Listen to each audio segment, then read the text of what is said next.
I'd like to thank X11 Coffee for being today's sponsor.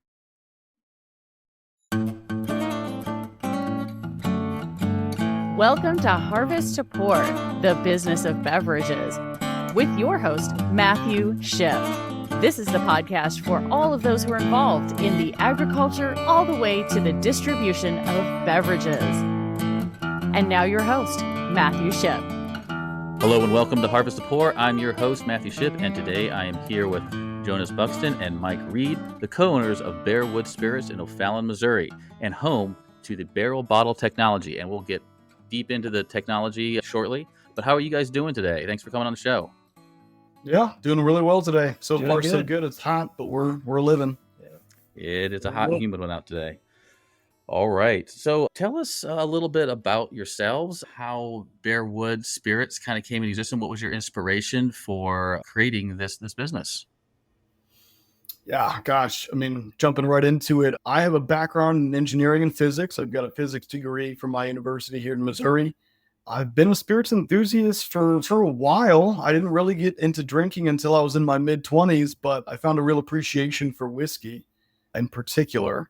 And I got connected with Mike through a lot of different projects, but I'll kind of let Mike give his background before we get too deep into that. Sure. I've got a background in just everything invention, always been a highly creative guy. Yeah, I've had an interest in alcohol pretty much all my life, just from the time of my grandfather on up. And I've always kind of been around it. He was a gangster kind of style guy. So you have a tendency to pick up bad habits, and I've got a lot of them. And bourbon I enjoyed, and that's kind of how I got into it. Came up with a good idea. So take us through some of what inspired you to start Bearwood, or was it the technology first, or you had ideas for you wanted to do a spirits business initially, and this came second? That's all you. You go right ahead. So, I'll keep it short, but basically what it boiled down to was necessity. I like to drink finer alcohols, and there came a point in time near the COVID time when a lot of the really good supplies had been bought up. And as a result of that, I've always distilled, and I've always, first time was 9 years old. I tried to make some wine. Then from there, I jumped into doing some distilling, and this was all from my grandfather back in the history, and he was supplying his own bars and taverns with stuff he made. So it kind of created a natural curiosity for me.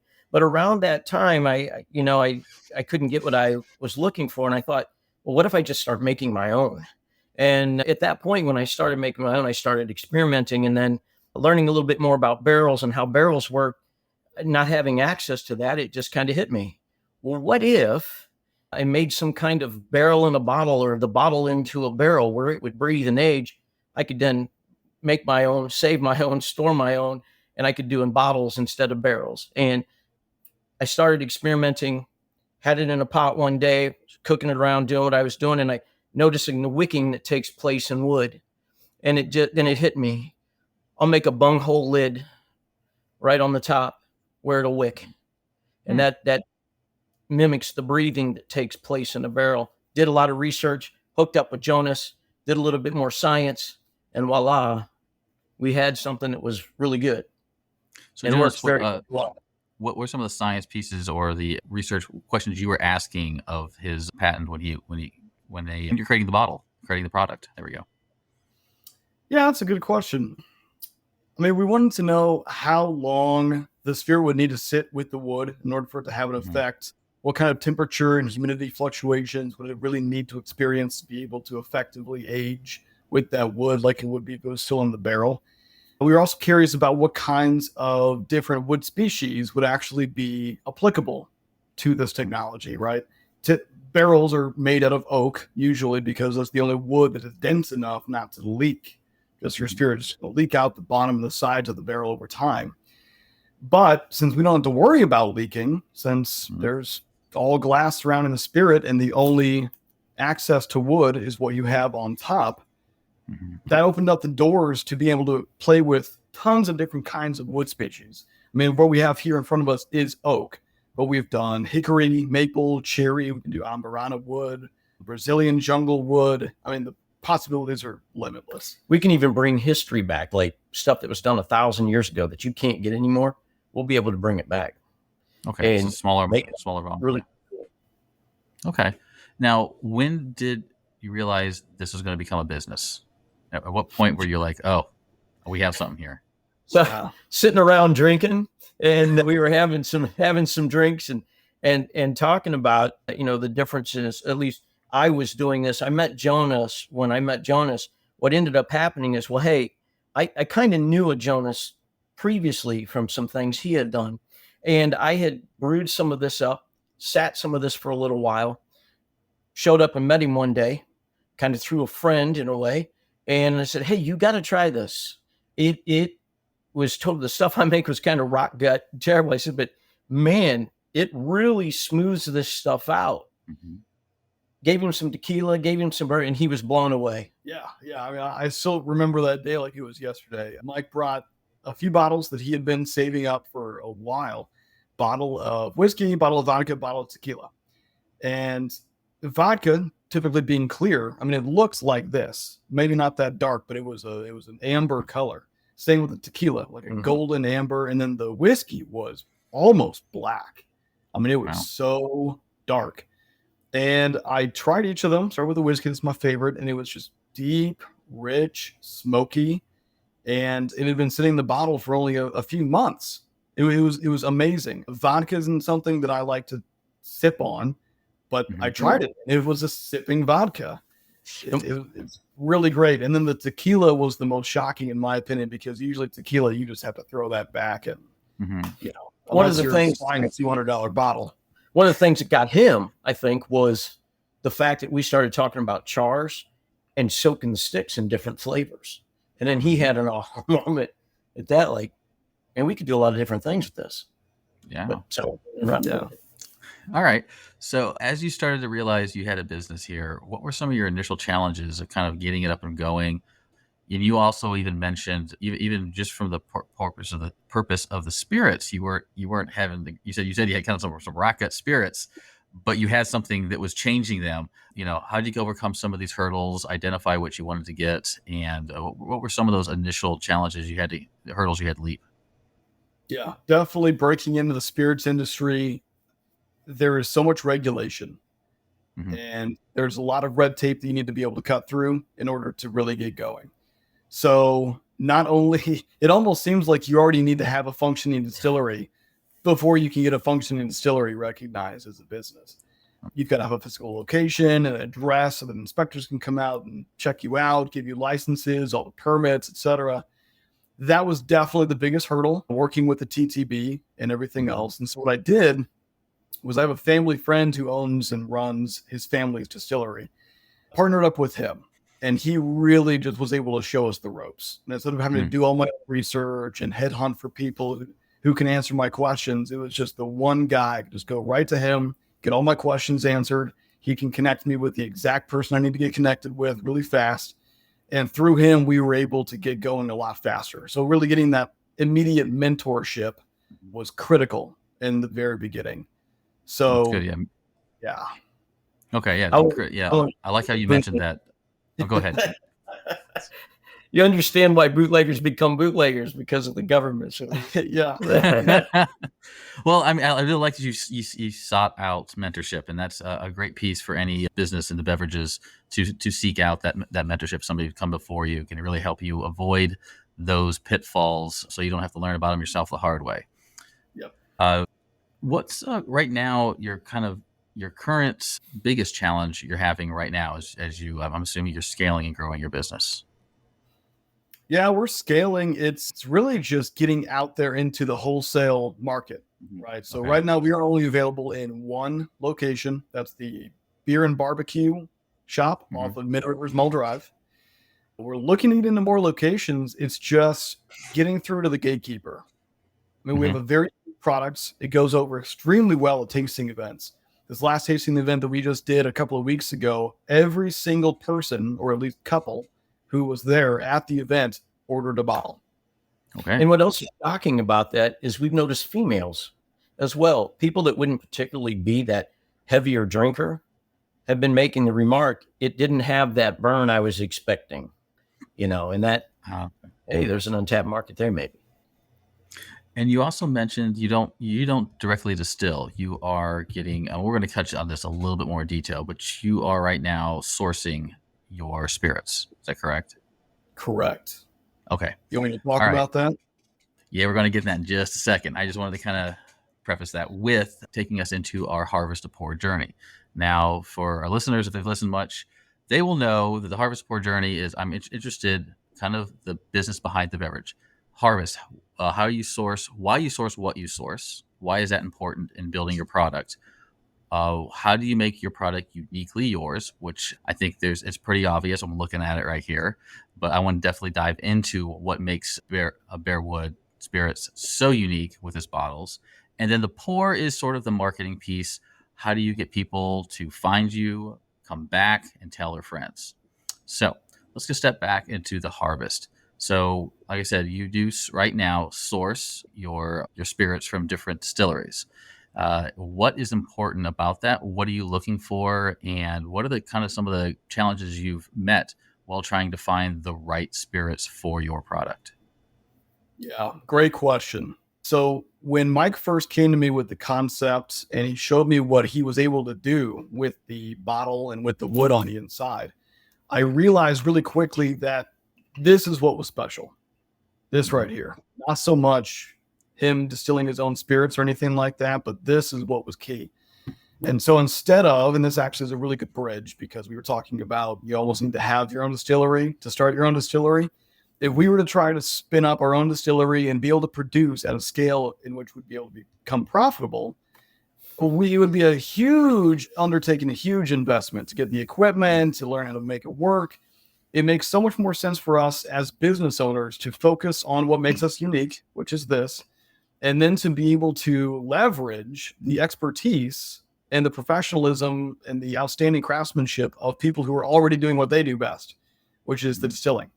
And so when we look for distilleries to get spirits from, we're not necessarily looking for anything super specific right now. My philosophy in these early days is to go after variety. So our very first barrel came from Texas, distillery in Texas. Our next one came from a distillery here in Missouri, actually my partner distiller. And then my third one now is coming from Kansas. I wanted to get another one from Indiana, from Kentucky. We're just going to keep going all over the place, build up this really awesome portfolio. Part of the reason that this is really good for our business is, if I can get the lighting to work just right there, every single bottle comes with a sticker that states the batch number, the wood species, the finish, and then the date that it was bottled. And you can actually scan a QR code on the label or just go to our website, look up your batch number, and it will tell you the origin of the spirit that you have in here. Okay.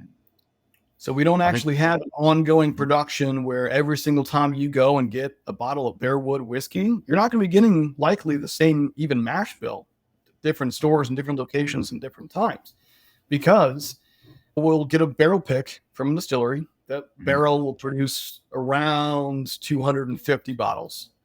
So I'll take those 250 bottles and I'll put oak in 50 of them, hickory in 50 of them, cherry in 70 of them, maple in 80 of them, and then we label them all, batch number, bottle number, wood species, and you're getting a wood pick of a barrel pick every time you pick. Interesting.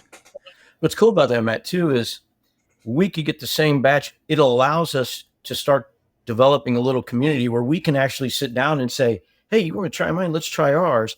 It's the same batch, same number, different wood. Or he popped his lid 6 months ago. I popped my lid a year ago. What's the difference? And we can now start having a little get together where little communities form, little tastings and neat little things like that. So the longer you let this sit, the bottle always changes, apparently, since it's breathing and it's getting it, and they have the stave inside. That actually kind of answered one of my questions with your QR code. So you don't do any blending. You go straight from the barrel, straight from the distillery, and then the blending sort of happens within each bottle. Right. It's changed. Okay. So that's... Yeah. So when we do proof it, all our bottles aren't barrel proof, but there is a lot happening once you peel back the top. So when you purchase a bottle at the store, it does come sealed like this, and the wood is not exposed to the air. Okay. Right now, you have a vinyl tab covering the cork, and you actually have to peel that back to expose that wood. and get it breathing. And there's a secondary seal here. And then you would have to peel that seal off to actually be able to open up the bottle. And the idea, what Mike had the concept with, was that you'd actually be able to, after a certain amount of time that you feel comfortable, reseal that bottle and now freeze that in time. So if you know, wow, this is exactly where I want it, it's been 9.5 months, reseal. And now a word from our sponsor.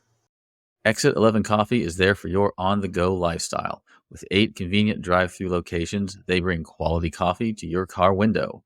Need it sugar-free, dairy-free, or keto-friendly? At X11, you call the shots.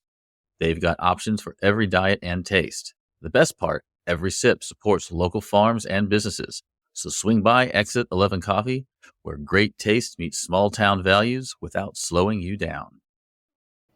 Okay.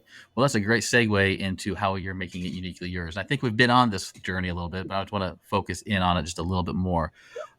Take us through some of the tech behind this. Okay. You've filed a patent on the, okay, now you got to give me that technical name of your stave. I'll let Mike answer this question. This All is right. his area of expertise. Can you see that? There you go. Yeah.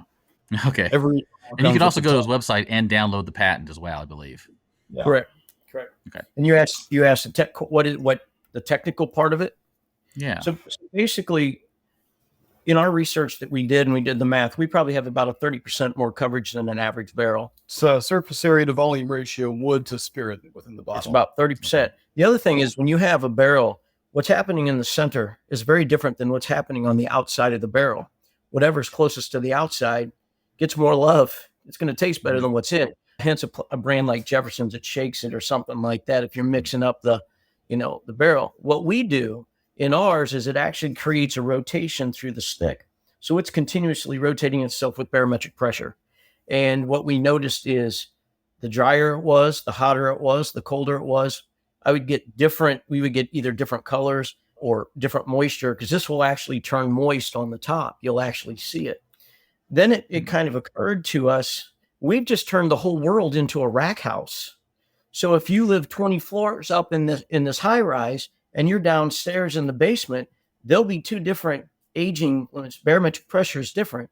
If you live in Colorado opposed to Missouri, it will be different. You can start reading because I love the history of things. You start reading how they started to master these little unique things like barometric pressures and things back in the days, noticing there was a difference from Kentucky to someone else in another state. So that's kind of the science, if I answered your question a little bit on how that works and transfers into taste. Also, we have 4 different chars. We can char. See, they typically, when they do barrels as well, you either have charred barrels, 1 char, or 2 char, or 3 char, heavy char, light char. We can do the exact same thing with our sticks. And the char dictates a different thing. It gives out more caramel and more flavor. The heavier the char, the lighter the char, the more green it may taste. Yep. So here's an example of green heavy char on a oak. I don't have any here in front of me right now, but we do toasting as well. So the difference between char and toast really quick. Direct exposure to flame versus no contact flame, just high heat. It all changes the wood differently. Do you smell that? Yeah. Wow. It smells great. I just opened it up and man. Why aren't we drinking? Because I don't got anything. It's kind of like the surface of a marshmallow. You got some kids like it burnt and crisp and carbonized, and other and us adults want it a little bit lighter. So anyway, something else, Matt, real quick. You can notice in barrels they get what's called sloughing. So sloughing is whenever what's on the walls through that expansion absorption, some of it will slough off. That's just it actually working. We actually get sloughing as well. So you'll get small trace elements of that. Oh, that's awesome. Okay. And so take us through it. What was the technical term you said for the name of the patent? The technical term for the name? What was that? Instead of calling it, I was calling it a barrel bottle technology. Mike's patents. It's we've gotten this question before. Well, what if somebody tries to rip you off? Mike he had the foresight to make sure that the claims and the IP were broad enough to where we would be porous, porous, anything that's of porous or breathing in nature is basically, if you want to describe it that way. The technical term, if you look it up on the patent, is a flavoring member that works by capillary action. Which means that could be a lot. Yeah. So it's being drawn up from the wood, the capillary action. So hypothetically, we could actually replace this rod of wood with a very fine steel mesh. Correct. Almost like a long tea bag, and stuff that with tea leaves or dried fruit or tobacco leaves, or who knows. And then you get that same action because it breathes through that flavoring member. And we can argue what's porous and not porous all the way down to something that's very dense. Yeah. I don't think. Well, in this case, it doesn't matter as much. Yeah. Right. All right. So that's what makes it uniquely yours. I hope people listening, this is a really cool technology you've come up with, where you're exposing much more surface area of the bottle because the stave's right in the middle. I was almost thinking that you were talking about the elevation, so people could almost make their own little personal rack houses. Everyone becomes their own little bootlegger. All right. Might have to cut that out. But the point of it is it allows everyone to have, so it becomes more intimate than just buying a capped bottle. We pop it off. Yours is the same. We're all the same. Hey, this is the party. But with us, we can throw a party like everybody's different, and we can start comparing flavors. And we've done this to a smaller degree, and we've noticed there is a sweeter, or that is a sharper, or there's very interesting differences. I made 2 identical twin cases of whiskeys with different char levels and different finishes and different woods. And I've been keeping one in the basement where the temperature and the humidity is pretty much as a flat line. And I'm keeping the other one out in my garage where it gets very hot, gets very cold. Humidity is skyrocketing and it'll go away. And over time, I compare the two of the same bottles, same wood, same whiskey. And the one, obviously, this is experiencing more fluctuations on the temperature and the humidity. That one is changing much more rapidly. And some necessarily meaning that the one in the basement is bad. It's still extracting flavor out of the wood, is just doing it in a different way. And what's interesting is it's just like you and I. Everything in this world needs air. The more that bottle breathes, so the one in the garage, I would predict, will have more complex flavoring than the one down in a cold, dark environment, because the one in the garage is constantly breathing, or the one in the basement's doing it at a much slower rate. So that's a great way to move into the pour. But before I get into like the marketing piece of the pour, this is interesting question is, who would you say Bearwood Spirits with this tech in it is for? What kind of discerning, enthusiast would target something like this? Well, I think you just said it. It's a discerning enthusiast. Okay. So I see it going in a couple of different directions, and I know that Mike does as well, because he actually mentioned it earlier in this interview. We have found that we are very popular with women. They'll come with their husbands for these tasting events, and they'll be like, "Oh, I don't want to try anything. Oh, just a little bit. Okay." So, whoa, wait, I could drink this. What is this? And I'm like, that's straight tequila. You are sipping on straight tequila. It's like, can we get 3? How many can we get? Okay, let's get one of each of these. So, like Mike also mentioned with building up the communities, I mean, I'm envisioning when we open up our tasting room in the future, we'll be having so many events happening out of that space. It's not even going to be funny. It's going to become the premier bourbon enthusiast clubhouse of the Midwest. That's really what I want to make it into, because we'll be able to come in and invite these people who really know what they're talking about. They know whiskey better than either of us. And they're going to be able to pick up flavors and things that they've never experienced before with woods that they've never gotten to taste before. Mm-hmm. It's going to be a lot of fun. So you've got those really, really extreme, very discerning enthusiasts, again, to use your own words. And then you've also got the casual drinkers who are like, wow, this is something that I could sip on. It's just good. And the other thing about it just doesn't stop with the bourbon. To get every liquor that on the face of the planet used to at one time be stored in barrels. So we can do it with every liquor on the planet. So we might have some really cool events outside of that. Our rum just won Best Spirit in Missouri Award at the Bourbon and Brews in Newtown. Okay. Oh, awesome. Okay.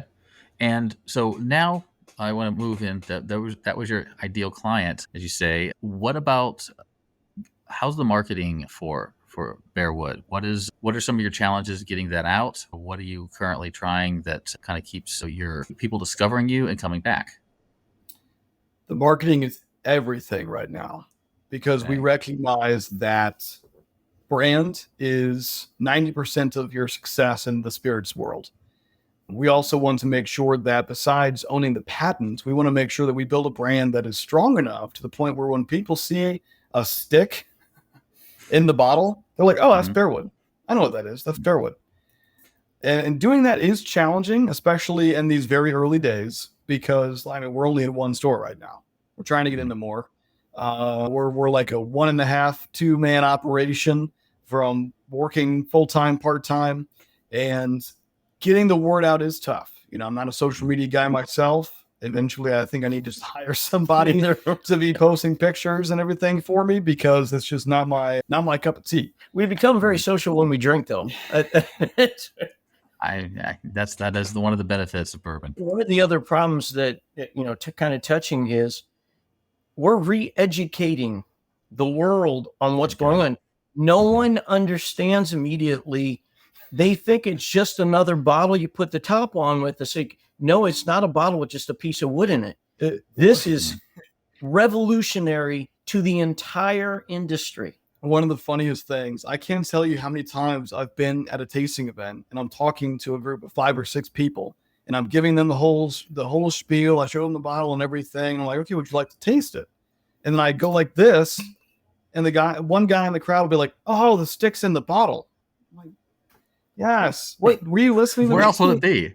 I just explained everything, but I mean, I don't know what they were missing, but it happens at every tasting event. It goes over their heads, and it's so simple, but it's so revolutionary. It's very, very innovative. I mean, all commendations to Mike. Education is key, and the education is how to say it in 30 seconds or less. Yep. Because I know other brands have staves in them, but now the bottle's completely sealed. So I'm sure you're having some challenges getting over no, these breathe, and then you have to go into how they breathe. So yeah, it'd be tough to have a third. What is it, a 15-second description of what you do? Do you know the difference between just that stave laying in a bottle opposed to that is what is it in 30? How many days before that wood that's just laying in the bottle? Well, and so I know Matt even said it about the breathing is what's key, then access to oxygen. But the way I like to describe it is whenever you, for example, Oak and Eden, I love that brand. They've done a phenomenal job. But the difference between us and them is their bottle's a closed system. Yeah, you've got that piece of wood inside the bottle, but it's capped off. It's a closed system. And that closed system will reach equilibrium, or aka that spirit will pull that flavor, all that essence out of the wood over the course of about 4 to 5 weeks. And they even say that on their website. It's not like if you leave that bottle on the shelf for 10 years, it's going to do anything different than after 4 or 5 weeks. It won't. And that's from bottling. That's not from when you buy it, even. That's from when they bottled it, capped it, sealed it, and then put on a shelf. Who knows how long it's been sitting there? You're not getting any real change. But because ours is an open system, there's no limit. There's a slight law of diminishing returns where you will notice the biggest difference in the first 30 days. But there is no hard limit to how much you're actually going to be able to see an impact on the spirit from that piece of wood. You get a true 12 years from us if it's exposed for 12 years. Okay. It's uniquely different. Okay. And I'm assuming that the exposure to the air is, I'm kind of geeking out here a little bit, is some of the oxidation that's occurring. You're allowing O2 into the bottle to react with the wood, and then also breathe in and out. Does that oxidation have any other effects to the alcohol? It breaks down tannins. Tannins are the sour, bitter, burning taste that people often don't like unless you're just a hardcore, Everclear drinker. It mellows it straight out. Wouldn't you? That's the biggest part of oxygen, even in fine wine. It also allows the bacteria that exist in every environment to start giving you more complexities. So you'll get complexities out of that you won't get in a sealed bottle that just sees passing of time. So that explains you can have a higher proof but without the burn. You say like the smoothness. Okay. All right. Moving on. That's great. I love the harvest to pour journey on this one. This was really fun identifying your the technology, where you're sourcing. I do have one just kind of a business question on the back side of this is, since you are not blending, you're just bringing in barrels, you're breaking those barrels up in the bottles. Is this a time saver? And or are you losing time on constructing the lids as well, and putting those into the bottles? I don't know if there's a bottler that can do that yet. Or is that all done by hand? Yeah, I mean, I think it all works out in the end. Okay. It kind of becomes a net zero to answer your question. Right now, we are doing this by hand, and I'll let Mike talk about, because I think this is a good time to talk about it. Right now, our original cork here was a bar top cork with a hole drilled through it, and then a rod split through. Mike's been working on something new, because not only does, he wanted something that's a better resealable top than a piece of vinyl, and also over time, this one has a very small crack in it right now, but the wood expanding, because it's drawing up that fluid, this would start to crack, and that obviously could happen. So Mike, in his product development zone, has been working on something really exciting. I'll let him talk about that real quick. Well, we came up with it's a new cork that it's going to hang a tassel like this. So when you take it off, what it does is it actually seals the top. So when you put it on there, it will seal. When you take it off, it'll hang down to the side of your bottle. And this is a TPE kind of plastic that allows for an expansion, so it'll never crack and never break. It'll always stay taut with the wood as it expands, but it still allows you to seal and unseal at your leisure. Excellent. And is that molded around the stick, or is that what adhesive? Yeah, it's actually molded. So there may be a little design change in that part of it, because it'll make it easier to put in burnt sticks of different jars, but the philosophy is still protected in what we've got. That's cool. It's great. I like seeing you're constantly looking, updating, and continuous improvement. That's great to see. So next, I want to go into some of the growth. Where do you want to take the business next in the next 2 to 5 years? Oh, man, that's a good question. You can start with 2. You can start with 1. Yeah. Take over the world. Yeah. Right. I mean, gosh, I think that it might be possible that we don't quite know the impact that this is going to have yet. Realistically, we might get killed because we're such a disruptor. We're getting whacked. Yeah. No, it's and that really, I like to move fast. So I mean, we only got this patent issued in November. Oh wow! And okay. We got our labels approved in May.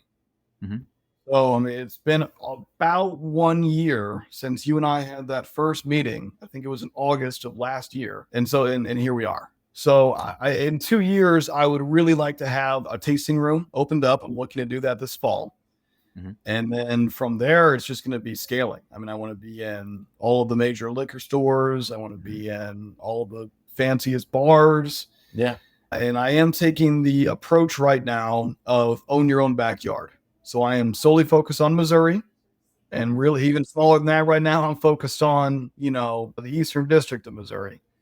And then we'll grow a little bit, and then into Illinois, and then Indiana, Kentucky, Tennessee.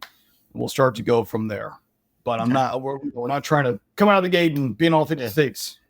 That's a great approach. I interviewed Howard Lerner. He was the co-founder of Caldy's Coffee.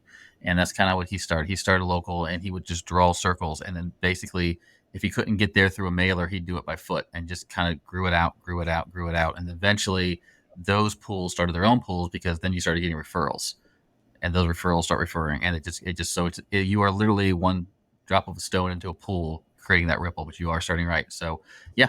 And they've got a great legacy as well. So you're definitely on the right path.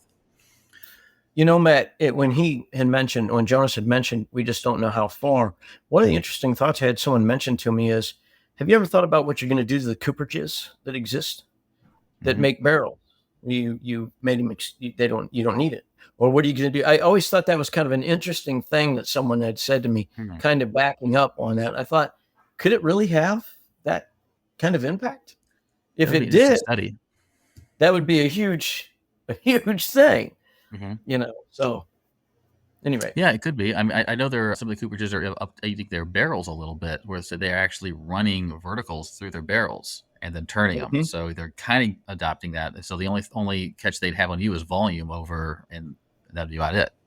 So I don't know. Technologies evolve and blend. It would be a very interesting study. Okay, and is there? So you also said you want to open up the like a tasting room kind of in your backyard. I know you said you have one place you sell. You're in O'Fallon. So can people come visit where you I guess create your product yet, or is this where it's going to be? Do you have something different in mind? Yeah, not yet. We want that.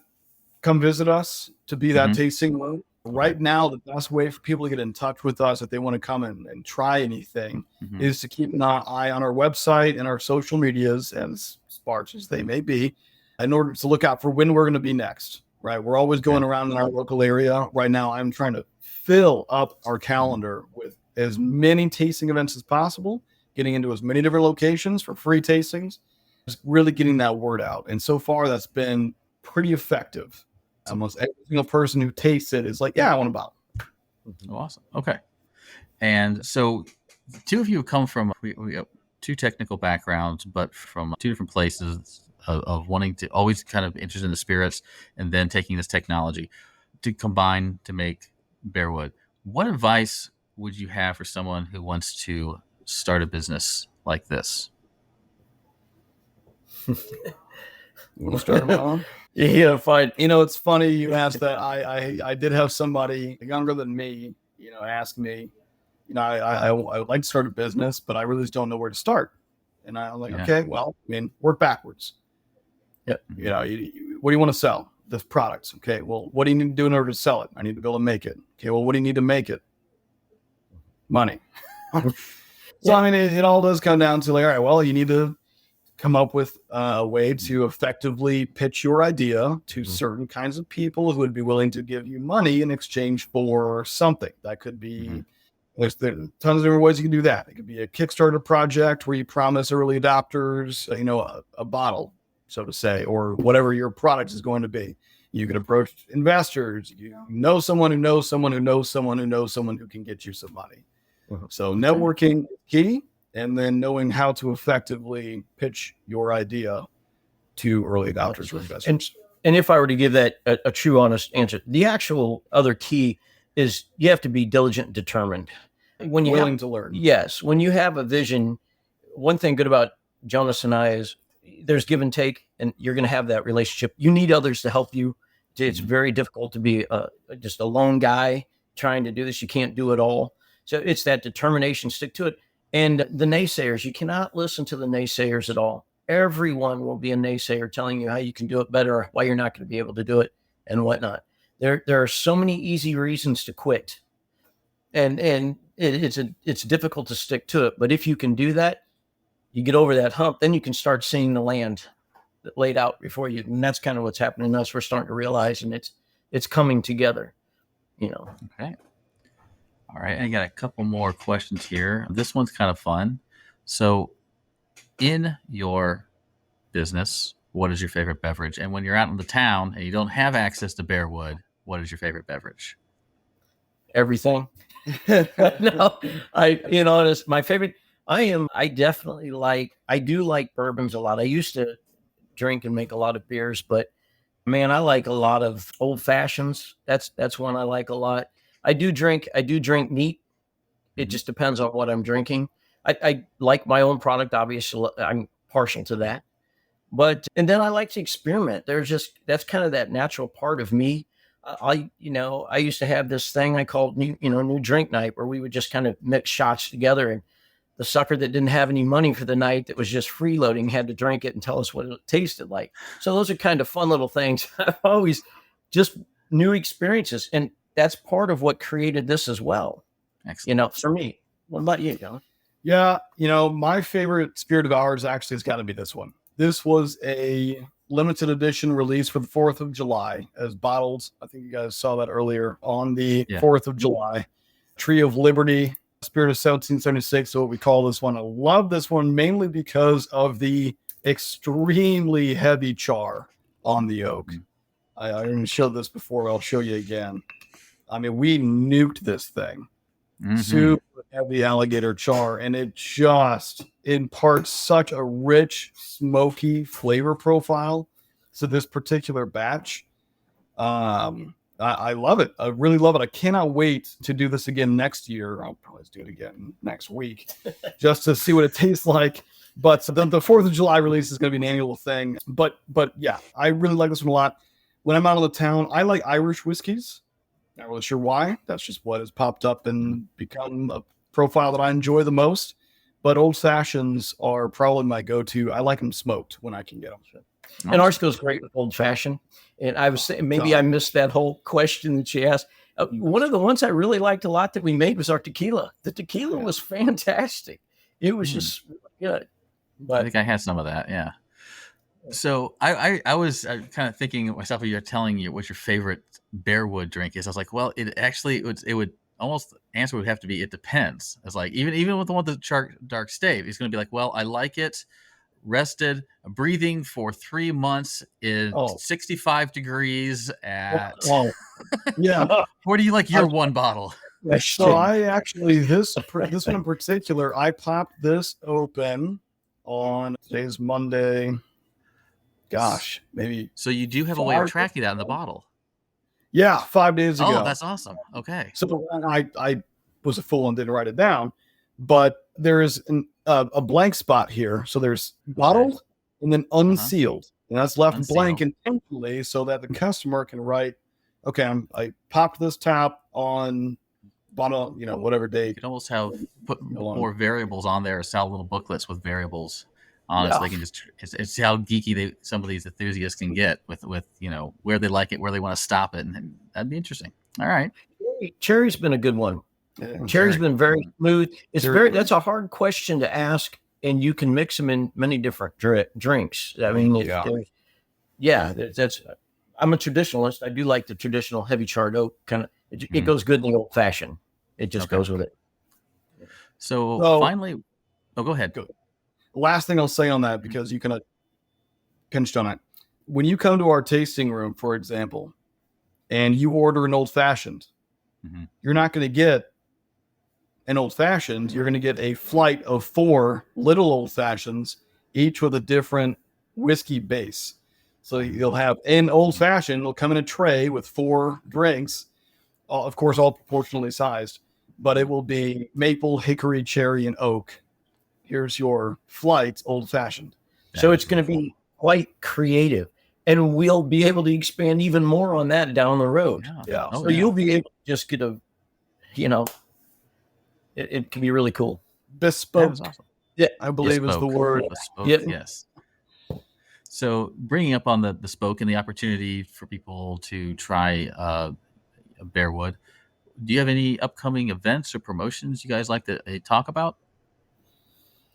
Well, for when this goes live, I don't think we've projected anything out quite that far, but definitely keep an eye on our website, because there will be a listing of upcoming events, and that'll always be kept up to date.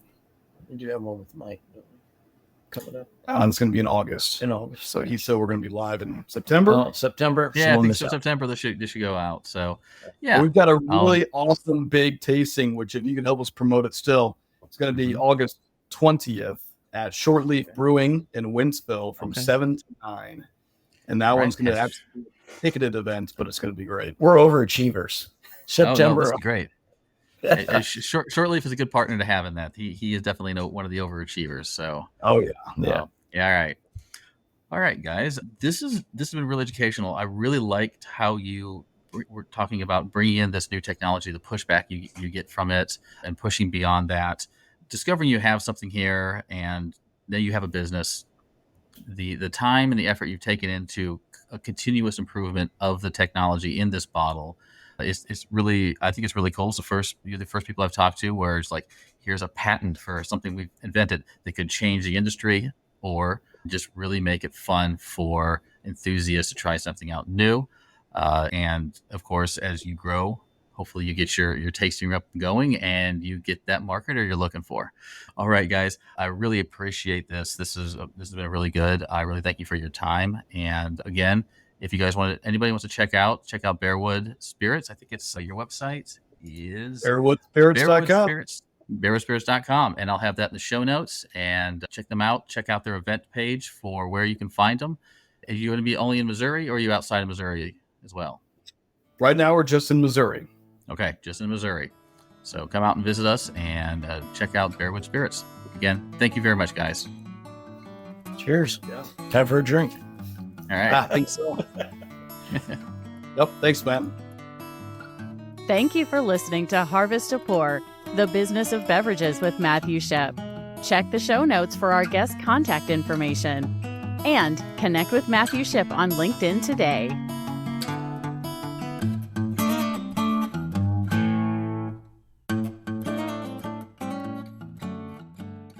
Hey, are you spinning your wheels trying to figure out what will really boost your business's bottom line?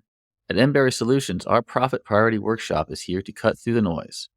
We help you zero in on what truly matters, aligning your team, optimizing your processes, and magnifying your profits. Imagine your business running smoother than ever, with every decision and effort leading straight to increased profits. That's what focusing on the right priorities can do. Ready to boost your efficiency and profits? Visit Emberry Solutions and let's start making your business work smarter. At Emberry Solutions, we take your business from bottlenecks to breakthroughs.